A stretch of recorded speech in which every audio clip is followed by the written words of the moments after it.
this illustration we need to find the accelerations of m1 and m2. आप देख सकते हो केस 1 है ये, और केस 1 में m1 ब्लॉक इस टेबल टॉप पे रखा हुआ जो फ्रिक्शनलेस है। m2 ब्लॉक ये सस्पेंडेड है, एक मूवेबल पुली से अटैच है, और movable pulley you can observe this string connecting the m1 and passing through this light pulley, और ये एक मूवेबल पुली से पास होती हुई ये फिक्स्ड एंड रूप से कनेक्टेड है। ओके, केस 2 में भी हमारे पास एक टेबल है और टेबल के ऊपर m2 ब्लॉक रखा हुआ है, और m2 ब्लॉक में देख सकते हो कि फर्स्ट स्ट्रिंग, ये फर्स्ट रोप या फर्स्ट स्ट्रिंग आइडियल स्ट्रिंग है, ये एक मूवेबल पुली से पास होती है और ये फाइनली फिक्स सपोर्ट से या फिक्स एंड से कनेक्टेड है। This is P2 pulley, P2 pulley is movable pulley. दूसरी स्ट्रिंग आप देख सकते हो, ये एक फिक्स पुली से पास हो रही है जो टेबल के कॉर्नर से कनेक्टेड है, और इसके अदर एंड पे, स्ट्रिंग के दूसरे एंड पे m1 ब्लॉक सस्पेंडेड है जो मूव कर सकता है वर्टिकल डायरेक्शन में ओनली, राइट। एंड केस 3 में आप देख सकते हो m1 ब्लॉक अगेन, ये एक स्ट्रिंग से कनेक्टेड है मूवेबल पुली के सेंटर से, और ये मूवेबल पुली से एक स्ट्रिंग पास हो रही है, number 2 string you can say, और ये स्ट्रिंग का ये एंड फिक्स एंड से कनेक्टेड है, और यहाँ पे स्ट्रिंग का दूसरा एंड एक m2 ब्लॉक से कनेक्टेड है, और ये स्ट्रिंग पास हो रही है जो एक फिक्स पुली से अटैच है, फिक्स पुली जो टेबल से अटैच है। तो इन तीनों केसेस में we need to find the accelerations of m1 and m2। Okay, अब यहाँ पे अगर हम लोग देखें केस 1 को एनालाइज करें, केस 1 का डायग्राम यहाँ पे मैं प्लेस कर लेता हूँ, दिस वन। ओके, अब केस 1 में अगर मुझे m1 और m2 का एक्सेलरेशन कैलकुलेट करना है, तो एक चीज़ तो हमारे पास एकदम क्लियर है कि एक्सेलरेशन ऑफ m1 और m2 will not be equal, दोनों के एक्सेलरेशंस अलग अलग होंगे।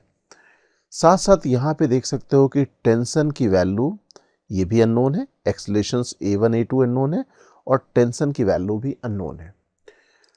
That means we have 3 unknowns. अगर हमारे पास 3 अननोन्स हैं, अगर हम लोग इक्वेशन ऑफ मोशन ड्रॉ करने की कोशिश करें या इक्वेशन ऑफ मोशन लिखने की कोशिश करें, तो एक इक्वेशन ऑफ मोशन आएगी m1 की, दूसरी इक्वेशन ऑफ मोशन आएगी m2 की। That means we will have 2 equations, लेकिन हमारे पास अननोन्स हो जाएंगे 3 अननोन्स। 2 इक्वेशंस 2 अननोन्स सॉल्व कर सकती हैं। 3 अननोन सॉल्व करने के लिए हमें थर्ड इक्वेशन की ज़रूरत होगी, और थर्ड इक्वेशन हमें मिलेगी कंस्ट्रेंट रिलेशन से, राइट। तो हम लोग यहाँ पे सबसे पहले लिखेंगे कंस्ट्रेंट रिलेशन। हम लोग इसका एक्सेलरेशन a1, इसका एक्सेलरेशन a2 एज्यूम कर लेते हैं। ओके, अब चलते हैं हम लोग इस पुली को ऑब्जर्व करने में, देखते हैं कि पुली का ये पॉइंट, सपोज ये स्ट्रिंग का ये पॉइंट इस पुली के लेफ्ट साइड में, ये मैंने यहाँ पे मार्क किया हुआ है। You can observe this point is attach to the string, और स्ट्रिंग का दूसरा एंड m1 से डायरेक्टली कनेक्टेड है। अगर डायरेक्टली कनेक्टेड है तो इसका मतलब m1 का एक्सेलरेशन अगर a1 है राइट साइड में, तो इस पॉइंट का एक्सेलरेशन होगा डाउनवर्ड डायरेक्शन में a1, राइट। सिमिलरली इस पॉइंट को अगर देखें तो ये फिक्स पॉइंट है, अगर फिक्स पॉइंट है तो इसका एक्सेलरेशन 0 होगा। तो हम लोग यहाँ पे एक पॉइंट अगर मार्क कर दें तो कह सकते हैं इसका भी एक्सेलरेशन 0 होगा। ओके, अब इस पॉइंट को अगर मैं मार्क करता हूँ जो पुली के सेंटर से डायरेक्टली कनेक्टेड है, तो इसका एक्सेलरेशन ब्लॉक के एक्सेलरेशन के बराबर होगा a2। ओके, अब मैं लिख देता हूँ इसका एक्सेलरेशन हुआ a1 डाउनवर्ड, इसका एक्सेलरेशन हुआ हमारे पास a2 डाउनवर्ड, राइट, और इस पॉइंट का एक्सेलरेशन हुआ 0, राइट, क्योंकि ये फिक्स पॉइंट से डायरेक्टली कनेक्टेड है। अब इस पुली को कंसीडर करिए। हमें मालूम है कि पुली के मूवेबल पुली के सेंटर का एक्सेलरेशन पुली के दोनों साइड में, बोथ साइड में जो एक्सेलरेशंस हैं उनकी वैल्यू का एवरेज होता है।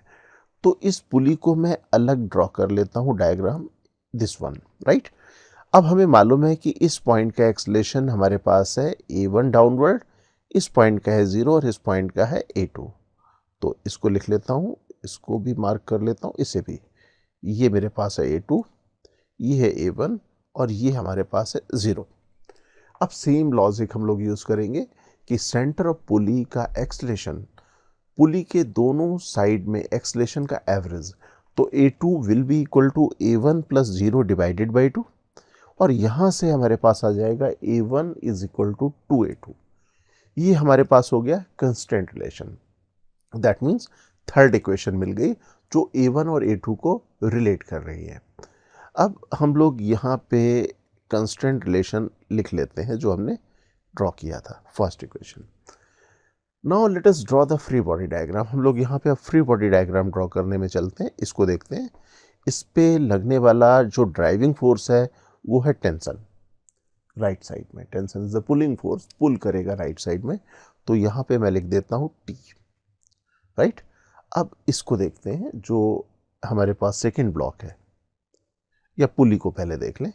अगर पुली पे देख सकते हो कि ये स्ट्रिंग पास हो रही है इस तरह से, सेम स्ट्रिंग है, और आइडियल स्ट्रिंग के केस में भी नो टेंशन की वैल्यू यूनिफॉर्म होती है। दैट मीन्स यहाँ पे अप साइड में ये दोनों पॉइंट आप देख रहे हो, यहाँ पे टेंशन की वैल्यू अगर मैंने T ली हुई है तो यहाँ पे भी T होगी और यहाँ पे भी T होगी, और यहाँ पे 2T हो जाएगी, बिकॉज हमें मालूम है कि पुली लाइट है। और हम लोग न्यूटन सेकेंड लॉ अगर यूज़ करें तो होगा F इक्वल टू ma। अब यहाँ पे हमारे पास सपोज पुली का मास 0 है तो नेट फोर्स 0 होगा, F इक्वल टू 0 होगा, बिकॉज मास अगर हमारे पास 0 है तो F external should be equal to 0। अब यहाँ तो F एक्सटर्नल ट्वाइस T लग रहा है, तो नीचे हमारे पास ट्वाइस T अगर होगा तभी इस पुली, लाइट पुली में नेट फोर्स की वैल्यू 0 होगी। That means tension in this part of the string should be 2T। अब इसको कंसीडर करते हैं। इसको अगर कंसीडर करें, इसके फ्री बॉडी डायग्राम में हमें जो ड्राइविंग फोर्स देने वाले फोर्स हैं, एक तो ग्रेविटी है that is acting in downward direction, और twice T is acting in the upward direction. तो इसको ड्रॉ कर लेते हैं, right. This is twice T और दिस इज m2c, और इसका एक्सलेशन A2 लिया हुआ है। अब इक्वेशन ऑफ मोशन लिख लेते हैं। इक्वेशन ऑफ मोशन हम लोग सबसे पहले फर्स्ट ब्लॉक की लिखते हैं, m1 की। m1 में लगने वाले फोर्सेस देख सकते हो, ड्राइविंग फोर्स T है, तो सिंपल इक्वेशन हमारे पास हो जाएगी T equal to m1 multiplied by A1, right. तो इसको लिख देते हैं, this is equation number second. अब यहाँ पे इसको देखते हैं, it is moving in the downward direction. अगर नीचे की तरफ जा रही है तो नेट फोर्स डाउनवर्ड डायरेक्शन में होगा, तो m2 will be greater than twice T। That means net force equal to m2g minus twice T equal to m2 multiplied by A2, right. इसको भी लिख लेते हैं, this is equation number third. अब देख सकते हो कि 3 अननोन्स एंड 3 इक्वेशंस।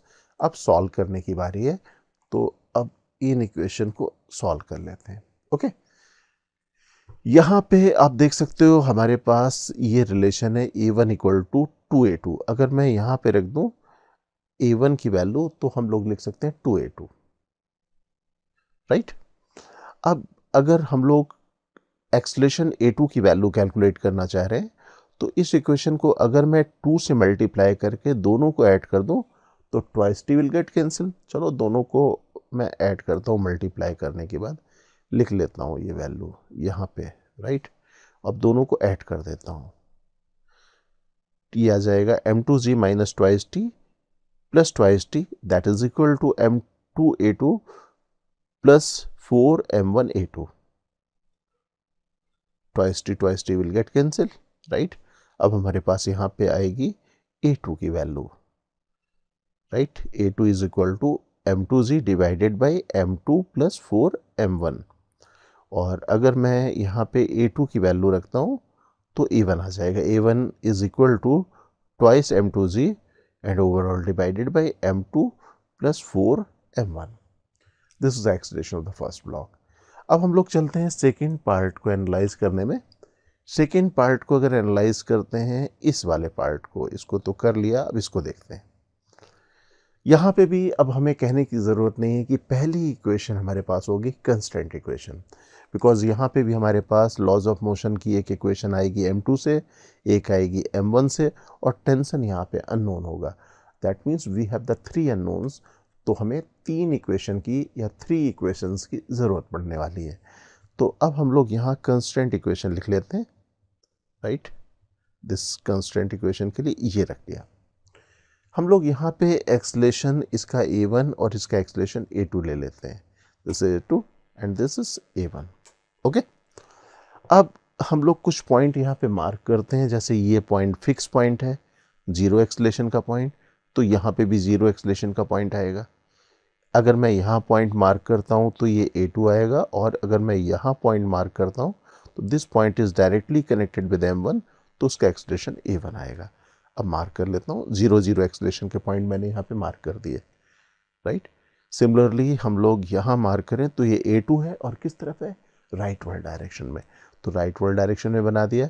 यहाँ पे हमारे पास है A1 और है राइट वर्ड डायरेक्शन में, पुली के सेंटर का भी एक्सलेशन A1 हो जाएगा राइट वर्ड डायरेक्शन में, राइट। अब पुली को एनालाइज कर लेते हैं, ये मूवेबल पुली है, और मूवेबल पुली के सेंटर के एक्सलेशन को हमने लिखा हुआ है A1।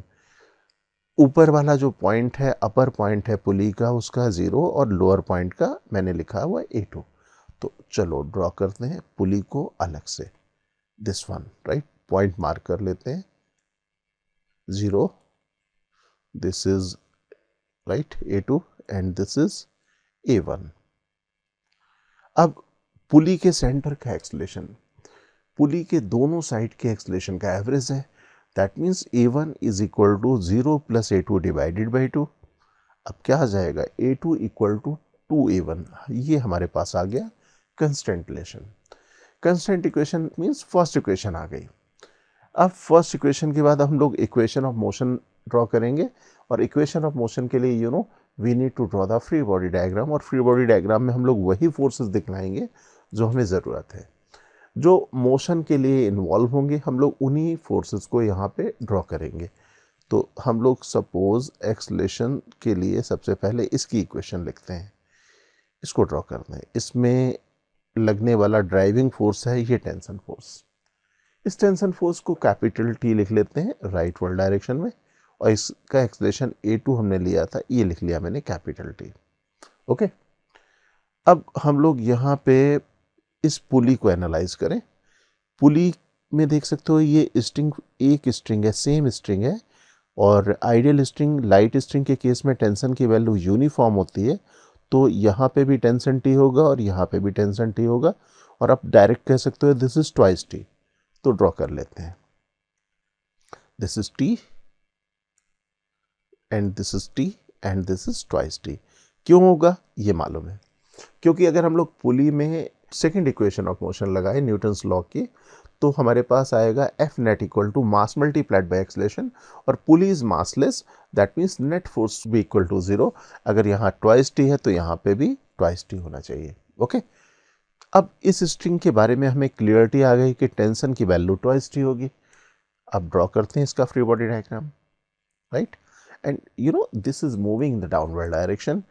एक फोर्स है हमारे पास इसका M1G, और दूसरा फोर्स है twice T, this is twice T and this is M1G, और एक्सलेशन A1 डाउनवर्ड डायरेक्शन में। अब हम लोग इक्वेशन ऑफ मोशन लिख लेते हैं, क्योंकि एक्सलेशन इसका है डाउनवर्ड डायरेक्शन में, that means net force should also be in the downward direction, और डाउनवर्ड डायरेक्शन में नेट फोर्स हो जाएगा M1G minus twice T equal to M1 multiplied by A1, right.